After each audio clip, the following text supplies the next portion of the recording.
చూడండి అందరూ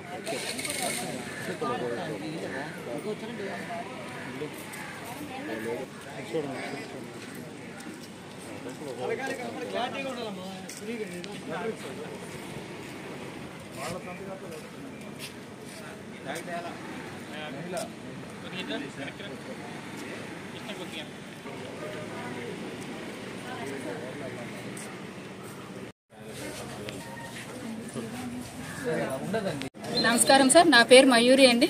నేను మహిళా police welfare association 55/20/20 state vice president గా ఉన్నాను. ఈ నెల 27, 28, 30వ తారీఖు ఈ రోజు మా ఉమ్మడి కృష్ణా జిల్లా వైజ్ గా ఏదైతే మాకు ఎస్పీ గారి ఆఫీసులో కౌన్సిలింగ్ ట్రాన్స్ఫర్స్ విషయమై కౌన్సిలింగ్ జరిగిందో దాంట్లో అందరికీ కొంత అన్యాయం జరిగింది, స్పష్టత పారదర్శకత లోపంతో జరిగిందని చెప్పి అందరూ కూడా ఈ రోజు న్యాయం కోసం మన గౌరవ కలెక్టర్ గారిని కలవడానికి రిప్రజెంటేషన్ ఇవ్వడానికి వచ్చామండి. మెరిట్ బేసిస్ మీద కానీ లేదంటే సీనియారిటీ బేసిస్ మీద కానీ కౌన్సిలింగ్ జరగాల్సి ఉండగా అది ఏది కూడా వాళ్ళ క్రైటీరియాగా తీసుకోకుండా మా మహిళా పోలీసులకి ఒక గూగుల్ షీట్ అనేది ఇచ్చి మీకు నచ్చిన ఏదైనా ఒక 3 ఆప్షన్స్ ఎంచుకోండి, ఆ 3 ఆప్షన్స్ లో మీకు ఏదో ఒకటి ఇస్తామని చెప్పి ఒక 1 వీక్ బ్యాక్ అనేది ఒక షీట్ పెట్టారు. అందులో వీళ్ళు 3 ఆప్షన్స్ అయితే ఎంచుకోవడం జరిగింది.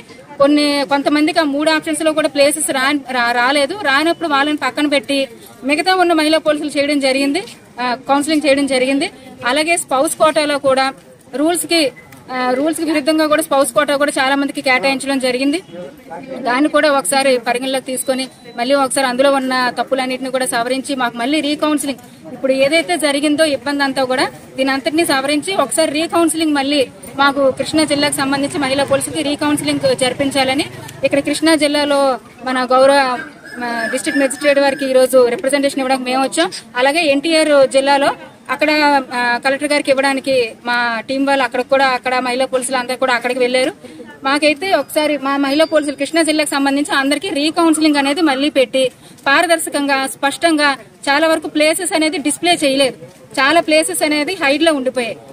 ఏ ప్లేస్ ఎవరికి వచ్చింది, ఏ ప్లేస్ అసలు ముందు ఖాళీలు ఉన్న ప్లేసెస్ 5 సంవత్సరాలు పూర్తి అయిన తర్వాత లేదా రిక్వెస్ట్ ట్రాన్స్ఫర్ పెట్టుకున్న మహిళా పోలీసుల తాలూకా ప్లేసెస్ వేకెంట్ లిస్ట్ ఏదైతే ఉందో అదంతా కూడా డిస్ప్లే చేసి అందులో ర్యాంక్ పరంగానో లేకపోతే సీనియారిటీ పరంగానో వీళ్ళని కౌన్సిలింగ్ లో ప్లేసెస్ లో సెలెక్ట్ చేసుకోమనాల్సిన పరిస్థితి ఉన్నా కూడా అది జరగలేదు.